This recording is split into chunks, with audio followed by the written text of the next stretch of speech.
여러분들 그 목사님들이 꿈을 꾸는 가운데 악몽이 있어요. 악몽 가운데 하나가, 남자들은 군대 가는 게 악몽이잖아요. 목사들은 설교 전에 설교 원고가 프린터가 안 되는 거예요.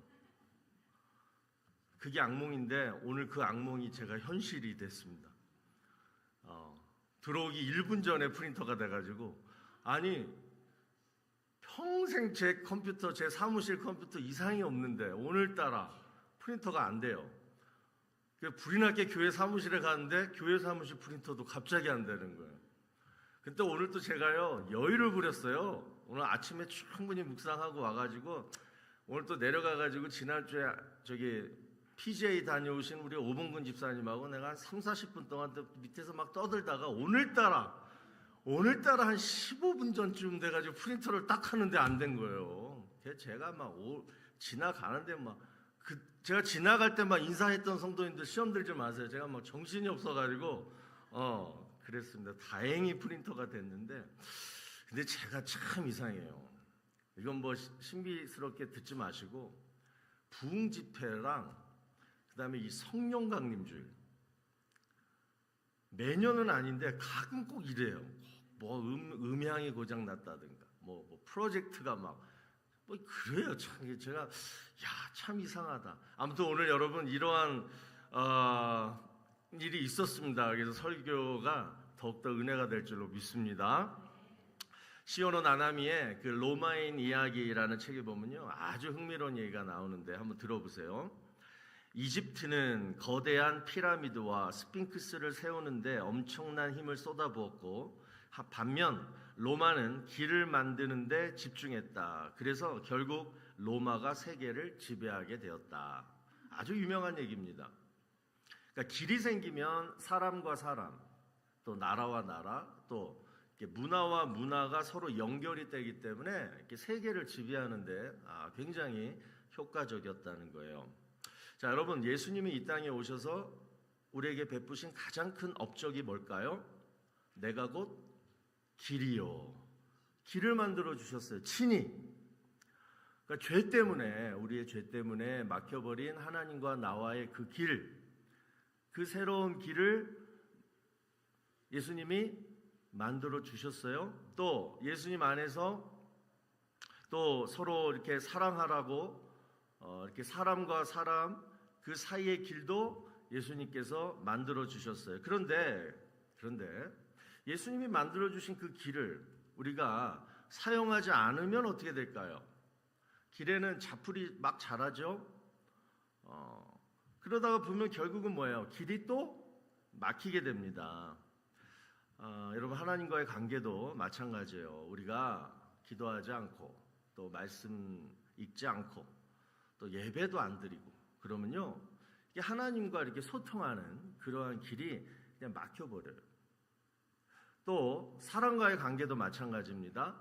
오랫동안 그 친했던 사람도 오랫동안 어떤 일로 이렇게 대화를 안 하고 이렇게 대화가 단절되어 있으면 어떻게 돼요? 점점 어색해지고 결국 그 관계도 막히게 됩니다.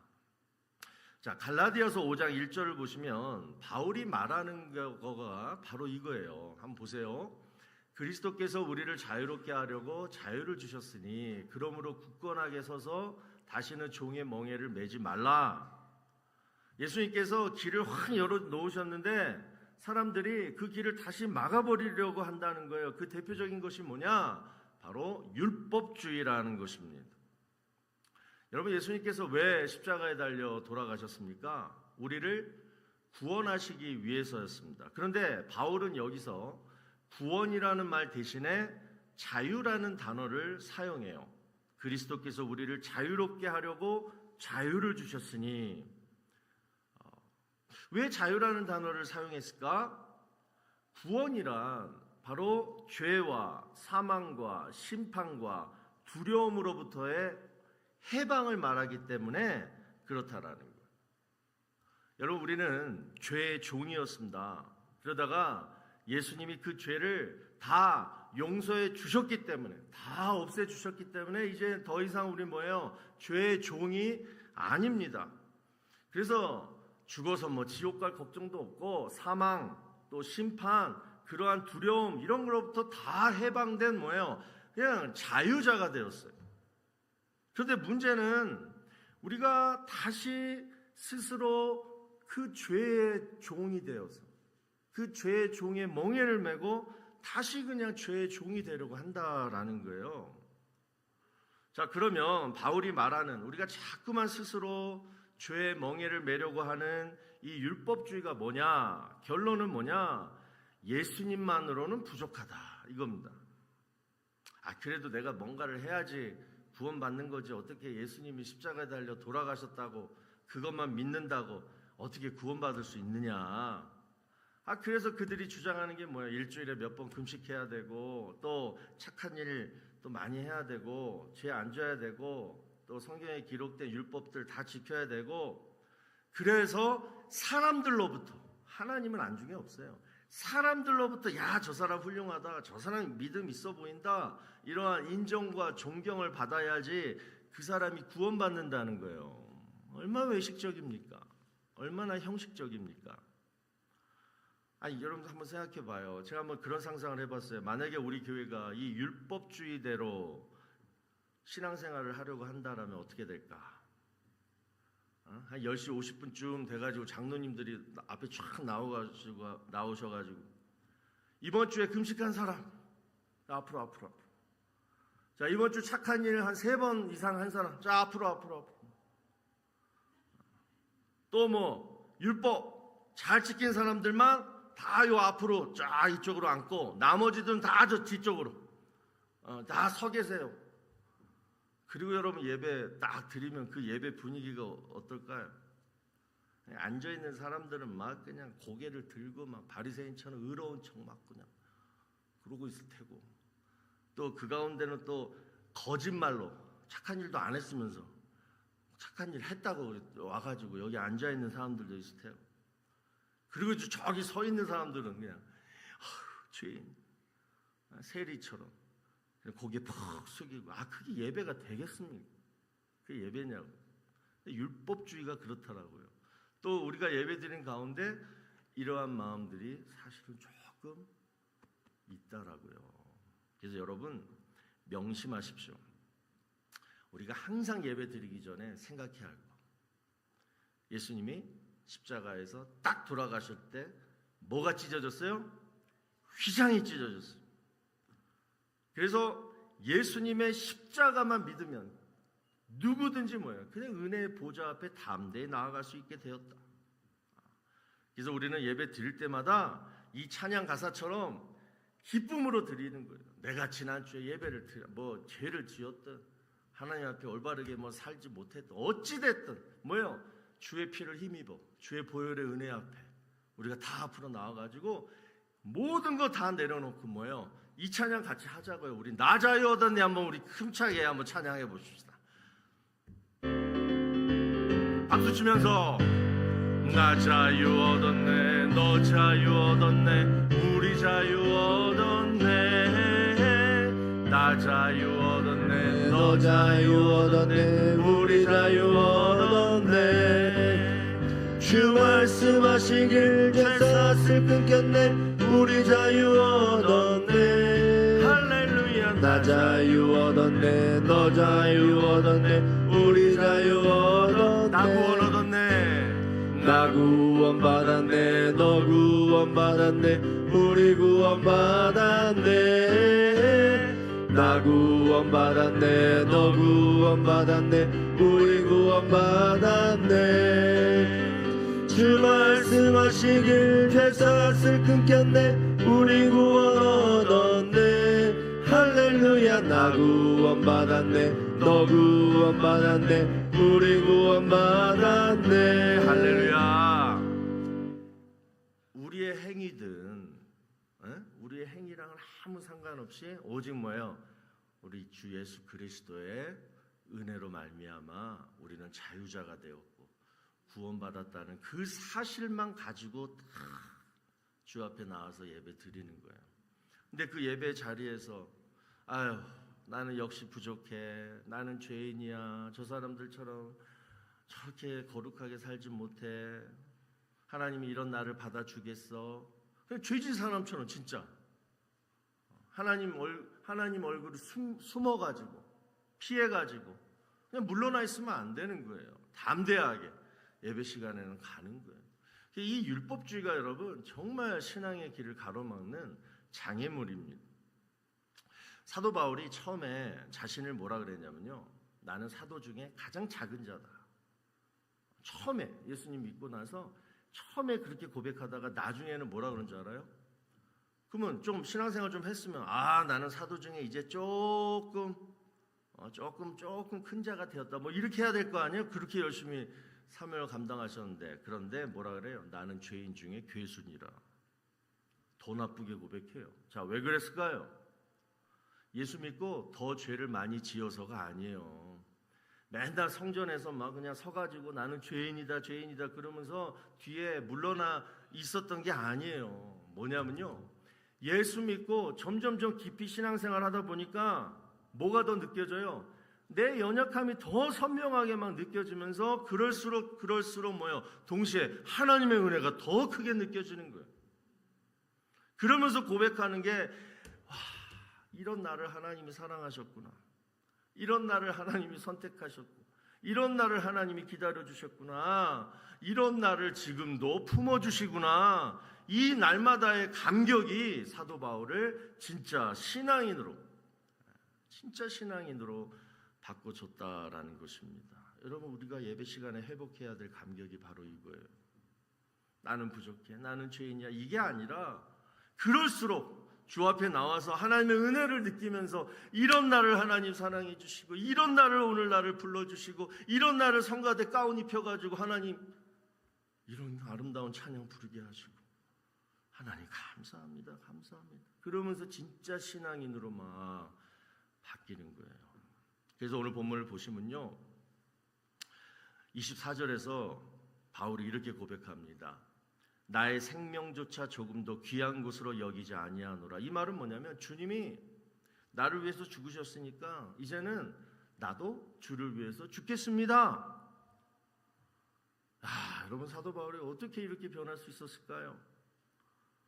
처음에 예수 믿는 사람들 막 결박해다가 감옥에 막 쳐넣고 또 막 죽이고 막 그랬던 살인자가 또 뭐예요? 예수님을 만났어도 사도라는 직분을 감당하면서도 우리와 똑같은 죄의 문제를 해결하지 못해서 로마서 7장 24절 말씀처럼 오호라 나는 공고한 사람이로다. 이 사망의 몸에서 누가 나를 건졌네.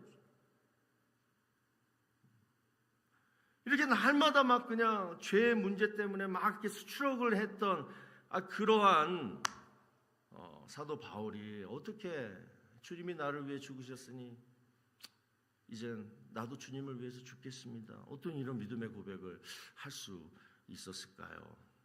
그런데요, 그 이유가 오늘 본문 22절 전반절에 나옵니다. 다 같이 볼까요? 보라, 이제 나는 성령에 매여. 바울이 이렇게 변할 수 있었던 이유는 바로 뭐냐면 성령의 붙들림을 받았다 이거예요. 내 의지가 아니라, 내 노력이 아니라 성령님께서 나를 붙들으셔서 나는 성령에 매여가지고 그러다 보니 이렇게 변했다라는 것입니다. 여러분, 여기서 매여라는 단어는요, 밧줄로 단단히 묶여있다라는 뜻입니다. 그리고 문법적으로 현재 진행형입니다. 그러니까 이 말은 뭐냐면 한 번 묶였는데 내가 그 밧줄을 이렇게 풀었다가 또 다시 묶었다가, 이게 아니에요. 성령이라는 밧줄은 절대 내가 못 풀어요. 한 번 묶였으면 끝까지 계속 묶여 있는 거예요. 이것을 사도 바울은 겸손하게 보라, 나는 성령에 매여 있습니다. 이렇게 지금 표현하고 있다라는 것입니다. 저는요, 정말 이게 신앙의 핵심이라고 생각해요. 당신은 어떻게 이렇게 신앙생활이 좋아졌어? 당신은 어떻게 이렇게 믿음이 좋아졌어?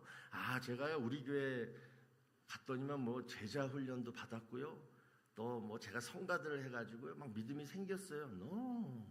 물론 섬김과 양육도 중요하지만 정말 신앙의 핵심, 이건 뭐냐면요, 성령에 매여 있는 신앙입니다. 성령님께서 붙들어 주시고 성령님께서 인도하시고 성령님께서 양육시켜서 믿음이 성장되어지는 거예요. 그게 정말 신앙의 성장입니다. 어느 교회 목회자 청빙 광고를 보니까 자격 요건이 이렇게 나오는데 맨 마지막에 이런 문구가 있어요. 성령 세례를 받은 분. 보통 그런 거 없거든요. 근데 그 교회만 유독 그 문구가 있더라고요. 제가 이 광고를 내신 분이 목사님은 아니신 것 같고 아무튼 이 성령 세례를 어떻게 생각하시고 지금 이 문구를 내셨을까 이렇게 좀 어리둥절을 한 적이 있었는데 여러분 성령 세례가 뭐예요? 성령 세례. 자, 성령 세례는 사도행전 1장 5절에서 예수님이 하신 말씀을 근거로 해서 나온 단어입니다. 자, 보세요. 요한은 물로 세례를 베풀었으나 너희는 몇 날이 못되어 성령으로 세례를 받으리라. 자, 여기서 요한은 세례 요한을 말합니다. 그러니까 예수님이 오시기 전에 세례 요한이 요단강에서 세례를 막 베풀었죠. 그런데 그 목적을 세례 요한이 마태복음 3장 11절에서 직접 밝히고 있어요. 보세요. 나는 너희로 회개하게 하기 위하여 물로 세례를 베풀거니와 그는 예수님은 성령과 불로 너희에게 세례를 베푸실 것이요. 뭐예요? 세례 요한의 세례는 뭐예요? 죄를 회개하라. 죄를 회개하라. 그다음 예수님을 맞이할 준비를 해라. 이것이 목적이었습니다. 그러니까 단지 뭐예요? 회개가 목적이었어요. 세례 요한의 세례는 즉 전도가 목적인 거예요. 전도. 세례 요한은 세례를 통하여 전도를 한 거예요. 그런데 예수님이 말씀하신 이 성령 세례는 회개만 목적이 있는 게 아니라 뭐예요? 구원이 목적이에요. 여러분 백날 회개만 하면 뭐합니까? 예수님 믿어야지, 나 천국 가야지, 늘 이 말만 늘 하면 뭐예요? 정말 죄 용서 받고 그 다음에 뭐예요? 구원 받아야죠. 그러면 구원 받는 길이 뭐냐? 그때 필요한 게 바로 성령 하나님이라는 거예요. 그리고 그 성령을 힘입어서 구원 받는 것이 바로 성령 세례라는 거예요. 그래서 목회자는 당연히 성령 세례를 받은 사람이 해야 돼요. 즉 구원을 받았어야 돼요. 구원 받아야 되고 그 다음에 구원 받을 때 성령을 체험했어야 되고 또 성령에 대해서 확신을 해야 되고 그 다음 성령 안에서 목회를 할 줄 아는 사람이 담임 목사가 돼야죠. 당연히. 그 얘기를 그분이 한 것 같아요. 성령 세례 받은 분. 자, 그러면 여러분 우리 뭐 다 아는 얘기지만 자, 오늘 성령 강림 주일이니까 우리 성령의 사역, 특별히 어떤 사람이 구원받을 때 성령님께서 그 사람을 어떻게 구원시키는가 그 성령의 사역에 대해서 한번 쫙 오늘 한번 정리를 할 테니까 그동안 몰랐던 분들 오늘 잘 한번 들으시고 알았던 분들은 다시 되새김질을 하셔가지고 멀어졌던 성령님을 여러분 안에 다시 오늘 강하게 느끼시는 그러한 말씀이 되기를 원합니다. 자, 구원받을 때 성령이 하신 일이 뭐예요? 첫 번째, 가장 먼저 한 것, 죄를 깨닫게 하세요. 자, 요한복음 16장 8절, 그가 와서 죄에 대하여 뭐 다른 건 빼고 책망하시리라. 우리가 스스로 죄를 깨닫는 거 참 힘들어요. 그런데 예수 믿기 전에 먼저 성령이 강하게 역사하는 게 뭐냐면 나의 죄를 깨닫게 하세요. 그게 뭐 어떤 분은 자기가 막 초등학교 때 문방구에서 막 그냥 뭐 훔친 거 그거부터 막 그냥 죄의 깨달음이 오고 막 그러잖아요. 죄를 깨닫게 하신다. 그리고 나서 뭐예요? 말씀을 깨닫게 하세요. 이게 성령의 가장 중점 사역이에요. 자, 대표적인 말씀이 요한복음 16장 13절. 다 같이 읽습니다. 시작. 진리의 성령이 오시면 그가 너희를 모든 진리 가운데로 인도하시리니. 자, 진리 하나님의 말씀으로 인도해가지고 이해되어지게 깨닫게 하시는 분이 성령님이라는 거예요. 여러분 머리가 아니라는 거예요. 두 번째, 성령님은요 그 다음에 예수를 믿게 하십니다. 고린도전서 12장 3절 다 같이 시작. 성령으로 아니하고는 누구든지 예수를 주시라 할 수 없느니라. 예수를 주시라. 뭐예요? 예수 그리스도가 나의 구세주 되십니다. 이거를 어떻게 믿게 하느냐? 내 의지로? No. 내 이성으로? No. 성경 공부 받아서? No. 성령님이 내 마음을 열어주셔서 그 말씀이 들리게 하시고 깨닫게 하신 다음에 뭐예요? 믿게 만들어 주시는 거예요. 믿게 하는 거예요. 성령님이 믿게 하시는 거예요. 세 번째, 성령님은 우리를 거듭나게 하십니다. 자, 예수님이 니고데모에게 하신 말씀 가운데 요한복음 3장 5절 보세요. 사람이 물과 성령으로 나지 아니하면 하나님 나라에 들어갈 수 없느니라. 자, 물과 성령으로 다시 태어난다. 무슨 얘기예요? 거듭난다 이 뜻이에요. born again. 자, 이 뜻은 뭐냐? 영적으로 새 사람이 된다라는 뜻이에요. 그러니까 육적으로는 늘 똑같아요. 예수를 믿기 전이든 후든 육적인 건 늘 똑같아요. 예수 믿고 더 큰 죄를 지을 수도 있어요.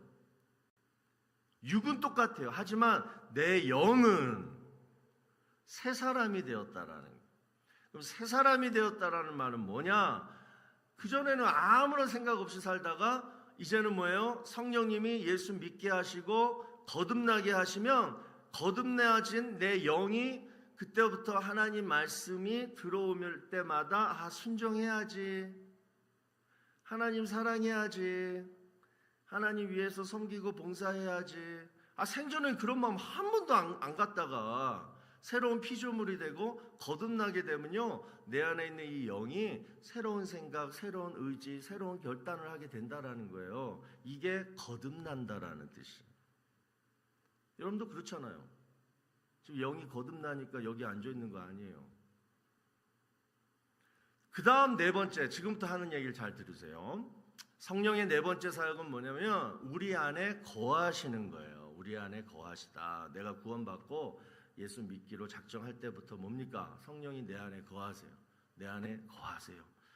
오늘 사도 바울이 말하고 있는 나는 성령에 매여 있다. 이 표현이 바로 이 성령의 네 번째 사역을 얘기하는 거예요. 우리가 잘 아는 고린도전서 6장 19절 보시면 더 자세하게 나와 있지 않습니까? 너희 몸은 너희가 하나님께로 받은 바 너희 가운데 계신 뭐예요? 성령의 전인 줄 알지 못하느냐? 성령의 전인 줄 알지 못하느냐? 그래서 성도는 기억하세요. 성도는 나는 혼자 사는 사람이 아니다라는 거예요. 응? 그래서 불 앞에서도 물 가운데서도 내가 두려워하지 말 것은 내 안에 성령이 계시기 때문에 어떤 위험한 순간에서 나는 혼자가 아니다. 항상 내 안에 성령님이 계시다. 믿으시기 바랍니다. 우리 안에 성령님 계시다. 거듭난 사람은 성령님이 늘 내 안에 계세요. 함께 하세요. 그러면서 이제 무엇을 하시느냐? 내 안에 계시면 이제 성령님 뭔가를 하셔야 될 거 아니에요. 자, 이제부터가 중요해요. 네 가지를 하십니다. 첫 번째, 성령이 내 안에 거하시면서 뭐 하시냐면요, 먼저 나한테 너 하나님의 자녀야 증언하세요. 그러다가 나중에 성령님이 보증이 되어서 천국에 입성할 때 하나님, 얘는 몇 월 며칠 몇 시에 구원받은 아이예요. 예수 그리스도의 의의 옷을 입은 아이예요. 친히 성령님이 개런티가 되어 주세요. 그때 또 증언해 주세요. 근데 우리가 살아갈 때는 뭐예요? 우리에게, 우리 스스로에게 성령님이 얘기하는 거야. 너 하나님의 자녀야. 너 하나님의 자녀야. 잊지 마. 이 말은 뭐냐? 구원의 확신을 준다라는 거예요. 여러분, 우리 가끔 막 구원의 확신이 흔들릴 때 있잖아요. 구원의 확신은 여러분 내 감정이 아니라 뭐예요? 성령이 주시는 거예요. 성령이 주시는 거예요. 여러분, 한 달만 기도 안 하고 말씀 안 읽고 세상에 나가서 죄 한번 져보세요. 그 누구도, 목사 하레비도 구원의 확신이 흔들려요. 없어요. 그 감정 아닙니까? 내 상황 속에 빠져 있는 거 아닙니까? 어떻게 내 감정과 그 상황 때문에 예수 그리스도의 보혈의 은혜가 어떻게 갑자기 없어져 버려요? 그러니까 다시 뭐예요? 말씀 읽고 다시 무릎 꿇고 기도하고, 그럼 뭐예요? 성령이 내 안에서 다시 뭐예요? 꿈틀꿈틀 죽었던 내 자아가 다시 막 이렇게 일어나면서 이런 음성을 들려주시는 거예요. 너 구원 받았어. 하나님이 너를 얼마나 사랑하시는데 걱정하지 마. 너 괜찮아. 탕자도 돌아왔잖아. 즐거웠니? 재밌었니? 이제 돌아왔으니까 이제 또 다시 신앙생활 해. 뭐요? 성령님이 막 나한테 증언을 해주시는 거예요. 이게 누구다? 성령의 사역이다. 그러니까 구원의 확신 지금 흔들리시는 분, 성령님이 다시 내 안에 구원의 확신 달라고 기도하시면 돼요. 두 번째, 성령님이 우리 안에 내주하시면서 뭘 하느냐? 그리스도의 몸에 나를 이끌어 주세요. 그리스도의 몸에 나를 속하게 하세요. 다시 말해서 성령님이 이렇게 구원받게 하잖아요. 그래서 구원받은 사람들을 얼로 모아가지고 교회로 이끄신다는 거예요. 자, 고린도전서 12장 13절 볼까요? 우리가 다 한 성령으로 세례를 받아 한 몸이 되었고, 이 얘기예요. 성령 세례 받은 사람들은 뭐예요? 그리스도의 한 몸, 교회에서 주의 몸을 이루는 거예요. 오늘이 성령 강림주일 아닙니까? 성령님이 이 땅에 강림하실 때 생겨난 게 바로 교회예요. 그때 처음 교회 생긴 거예요. 그래서 모든 교회의 생일이 바로 오늘입니다. 그래서 성령 강림주일날 우리가 해야 될 것은 뭐냐면 우리 교회를 세우시고, 그죠? 우리 교회를 세우신 거예요. 우리 원로 목사님, 이복 목사님이 세우신 게 아니에요. 성령님이 우리 교회를 세우시고 지금까지 55년 동안 이렇게 이끌어 주신 우리 교회의 성령님,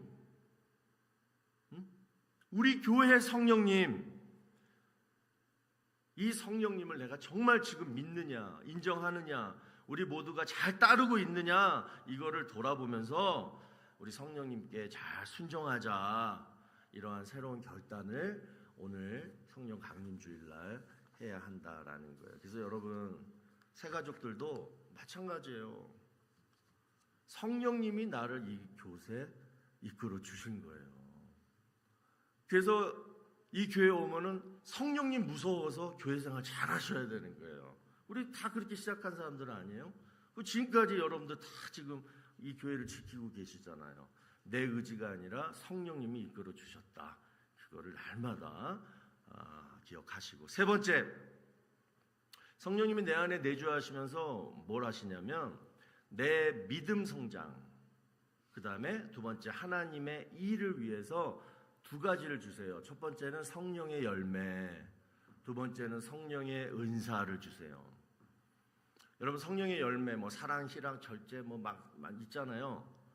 그 성령의 열매는 특별히 뭐예요? 내 성품을 변화시키는 거예요. 성령님이. 왜냐? 따지고 보면요, 여러분들 믿음 성장 안 하고 교회 생활 잘 못하는 분들은요, 솔직히 다른 거 없어요. 그놈의 그 나쁜 성품 때문에 믿음이 성장이 잘 안 돼요. 그래서 이 성품을 변화시키려고 성령이 역사하시는 게 바로 성령의 열매, 9가지 열매로 바꾸셔가지고 믿음 성장, 또 교회 생활 잘하게 만드시는 거예요. 또 성령의 은사가 있습니다. 이건 다시 말해서 달란트예요. 달란트가 뭐예요? 하나님이 주셔서 하나님의 일을 하도록 만드시는 것들이에요. 뭐 방언도 있고 치유 은사도 있고 뭐 많잖아요. 그리고 성령의 은사들은 하나님이 주신 거예요. 그 다음에 하나님의 일을 하기 위해서 주신 거예요. 그러니까 그 은사는 뭐예요? 오직 하나님의 영광을 위해서만 사용되어지고. 두 번째, 왜 나는 그 은사 못 받지? 여러분이 사모 안에서 못 받은 거예요. 특별히 뭐 누구는 주고 누구는 안 주고 아니에요. 하나님, 나도 은사 주세요. 나도 성령의 은사 좀 주세요. 사모하면 누구든지 받을 수 있는 것이 바로 성령의 은사예요. 그런데 그게 언제 받아지느냐? 성령 충만할 때예요. 그러니까 성령 충만하려고 여러분께서 노력하시면요, 성령의 선물로 은사를 받는 거예요. 그 뭐 별것도 아닌 거예요. 그리고 네 번째, 성령이 우리 안에 계시면 어떤 일을 하시느냐. 자, 이게 이제 오늘 네 번째로 오늘 본문의 내용입니다.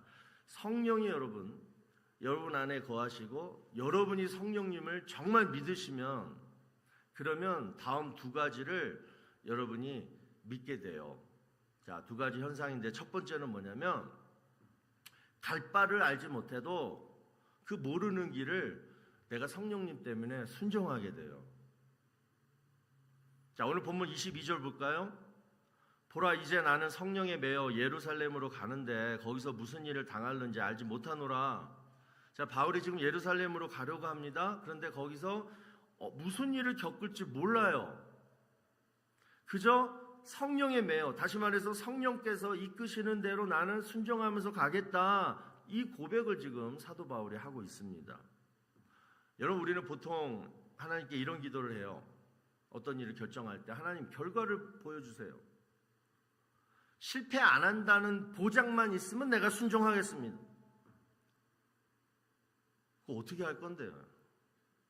어떻게 할 거예요? 그러니까 기도 응답을 못 받는 거예요. 하나님은 절대 그렇게 일하지 않으세요. 어떻게 일하시느냐? 성령을 보내주시고 성령과 함께 그 길을 가라고 하세요. 우리가 밤에 운전할 때 헤드라이트 켜잖아요. 그 헤드라이트가 여러분 어디까지 비춰줍니까? 그 딱 몇 미터만 비춰줘요. 거기만 보면서 가면 되는 거예요. 그래도 도착지까지 안전하게 갈 수가 있습니다. 또 강을 건널 때도 마찬가지예요. 징검다리라 그러죠. 한 발자국 돌을 딱 내가 내디디면 그 다음에 또 돌 하나가 나오잖아요. 퐁당퐁당. 그 돌 하나씩 이렇게 디디면서 가면 그냥 안전하게 갈 수 있는 거예요. 그러니까 징검다리를 건널 때는 여러분 뭘 볼 필요 없어요. 강 건너편 볼 필요 없어요. 다음 내디딜 그 돌만 보면 되는 거예요. 그러면 안전하게 강 건널 수 있는 거예요. 이게 여러분 모르는 길을 내가 가장 안전하게, 가장 완벽하게 갈 수 있는 방법이에요. 이 일을 누가 해주신다? 성령님이 해주신다. 사도 바울은 이 성령님만 믿고 성령님께 매여서 이제 예루살렘을 향해 떠납니다. 자, 그런데 오늘 본문 23절을 보세요. 사도 바울이 떠나려고 하는데 성령님께서 이런 음성을 들려주세요. 오직 성령이 각 성에서 내게 증언하여 결박과 환난이 나를 기다린다 하시나. 그러니까 성령님만 믿고 이제 예루살렘을 떠나려고 하는데 그때 성령님이 뭐라고 말씀하시냐면, 야, 거기 가면 사람들이 너를 죽이려고 해. 너를 결박해가지고 죽이려고 해. 환난이 너를 기다리고 있어. 이 얘기를 사도 바울이 들었어요. 여러분 같으면 어떻게 하실래요? 내가 잠깐 잘못 생각했어요, 성령님. 한 열흘만 시간 주세요 라든가. 이렇게 힘든 것이 예수 믿는 거라면 나 예수 안 믿을래요. 그냥 교회 안 가버리든가. 우리 살려고 발버둥 칠 거 아니에요. 그런데 사도 바울은 뭐라고 고백합니까? 24절 다시 보세요. 내가 달려갈 길과 주 예수께 받은 사명 곧 하나님의 은혜의 복음을 증언하는 일을 마치려 하면은 나의 생명조차 조금도 귀한 것으로 여기지 아니하노라. 여러분, 어떻게 사도 바울이 이 마음을 품을 수 있었을까요? 성령님이 사도 바울의 마음에 용기를 주시는 거예요. 그러니까 성령님만 믿고 모르는 길도 또 고난의 길도 순종하려고 할 때에는 우리 마음, 우리 능력으로 하게 하는 게 아니라 뭐예요? 성령님이 용기를 주시고 담대함을 주시고 그리고 뭐예요? 그 사명을 끝까지 감당할 수 있도록 성령님이 이끌어 주시는 줄로 믿으시기 바랍니다. 이거예요. 여러분, 우리도 이런 경험 하잖아요. 진짜 힘든 경험 하신 분들, 웬만한 고난 말고 진짜 힘든 거, 진짜 어려운 일이 있었을 때 주위 사람들이 여러분들한테 힘내, 괜찮아질 거야 이렇게 위로할 때 그 사람 말 잘 안 들어와요. 그런데요, 성령님이 주시는 마음은 달라요. 정말 힘들 때, 그럴 때는 성령님이 여러분 마음에 이렇게 들어오셔가지고 여러분이 기도하다가 기도하는데 막 눈물이 나요.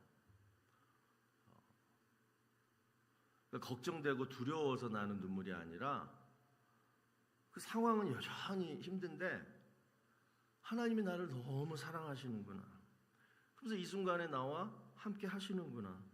막 이 사실이 막 너무나 막 느껴지니까 그냥 감사해서 눈물이 나는 거예요. 몸은 아파 죽겠는데 마음은 막 행복해서 눈물이 나는 거예요. 성령님께서 용기와 담대함, 위로하시는 방법이에요. 또 찬양하잖아요. 여러분 찬양 막 찬양하잖아요. 그러면 찬양 가운데 막 정말 막 힘과 막 용기가 생기지 않습니까? 아무것도 두려워 말라 주 나의 하나님이 지켜주시네 놀라지 마라 겁내지 마라 주님 나를 지켜주시네. 이거 뭐 별것도 아닌 건데 이 찬양하는데 막 눈물이 나면서 막 그렇지 내가 왜 두려워해 놀랄 필요가 뭐가 있어 이게 여러분 이게 뭐예요? 여러분 감정이 아니에요. 성령님께서 여러분들을 치유하시고 용기를 주시고 그리고 책임지시겠다라는 그런 거예요. 그러니까 여러분 이렇게 기도하고 찬양하니까 바울과 실라가 감옥에서 어떻게 됩니까? 옥문이 열리고 묶였던 것이 막 벗어지잖아요. 이게 성령의 역사예요. 여러분 우리 신앙생활하면서 이런 성령의 역사를 체험하셔야 됩니다. 체험하시길 주의 이름으로 축원합니다. 그래서 오늘 우리 말씀 이 성령의 사역에 대해서 여러분 한번 눈을 감으시고 제가 다시 한번 정리를 쫙 한번 해볼 테니까 이건 정말 내가 믿어야겠구나. 내가 지금까지 한 번도 경험하지 못했다면 오늘 이걸 한번 처음부터 끝까지 쫙 한번 정리를 해보세요. 눈을 감으시고 우리 한번 함께 기도했으면 좋겠어요. 첫 번째, 성령님은 우리의 죄를 깨닫게 하시고 그리고 하나님의 말씀을 이해시켜 주시고 그 다음에 예수님을 믿도록 내 마음을 열어주시는 분이 성령님이다. 그리고 영적으로, 육적으로는 늘 죄인이지만 영적으로 새롭게 거듭나게 하셔서 정말 하나님 사랑하고 싶고 하나님을 찬양하고 싶고 하나님을 순종하고 싶은 이러한 새로운 삶을 주시는 분이 바로 성령님이다. 들으셨죠? 두 번째, 그래서 구원받았다면 그 사람 안에 성령님이 늘 내주하시면서 우리가 하나님의 자녀임을 자꾸 구원의 확신이 막 떨어지고 흔들릴 때나 내가 믿음이 자꾸 막 요동칠 때 그때 성령님께서 너 하나님의 자녀야, 너 하나님이 사랑하시는 자녀야 확신하게 해주시고 그리고 교회 공동체로 나를 이끌어 주셔서 믿음 성장, 믿음 양육시키시는 분이 바로 성령님이다 라는 사실. 세 번째, 참 성품이 지랄 같아. 참 너는 정말 왜 성격이 그 모양이냐. 근데 성령님은 포기하지 않으세요. 왜? 믿음을 성장시키기 위해서. 그래서 성품을 성령의 9가지 열매로 계속 이렇게 변화시켜 주세요. 그리고 너는 부족하다 하지만 아니야, 너 힘으로 지혜로 하나님 일 하는 거 아니야. 내가 너에게 달란트 줄게. 요걸로 한번 나의 기쁨을 위해서 한번 섬겨봐. 그러면서 성령의 은사도 주세요. 뭐 구제하는 은사도 있고 베푸는 은사도 있고 대접하는 은사도 있고 여러 가지 은사가 있어요. 하나님이 주신 은사로 하나님을 위해서 쓰는 거예요. 마지막 네 번째, 앞길을 알지 못하고 지금 내가 뭔가를 결정해야 되는데 그럴 때 성령님과 함께 동행하시면서 성령님이 한 걸음 한 걸음 인도하시는 거, 그걸 따라가는 거예요. 또 어쩔 때는 고난과 또 외로움 속에서 두려움 속에서도 그럴 때마다 성령님이 담대함을 주시고 위로를 주시고 용기를 주셔서 끝까지 하나님이 계획하신 사명 감당하도록 붙들어 주시는 거예요. 여러분 이것을 믿으시고 신앙생활 하시는 게 바로 성령께 매여 있는 신앙입니다. 이 신앙생활 하셔야 돼요. 이게 진짜 신앙생활이에요. 오늘 이 신앙 달라고 우리 시간 합심해서 통성으로 기도하겠습니다. 이제는 우리 구주 예수 그리스도의 무한하신 은혜와 하나님 아버지의 지극하신 사랑하심과 성령님의 감화감동 위로 교통하심이 오늘부터 성령에 매여 성령 충만한 삶, 성령님께서 인도하시는 삶 살기로 이 시간 결단하며 돌아가는 사랑하는 주의 성도들 머리 위에와 가정과 자녀와 일터 위에 이제로부터 영원토록 함께 있을지어다. 아멘.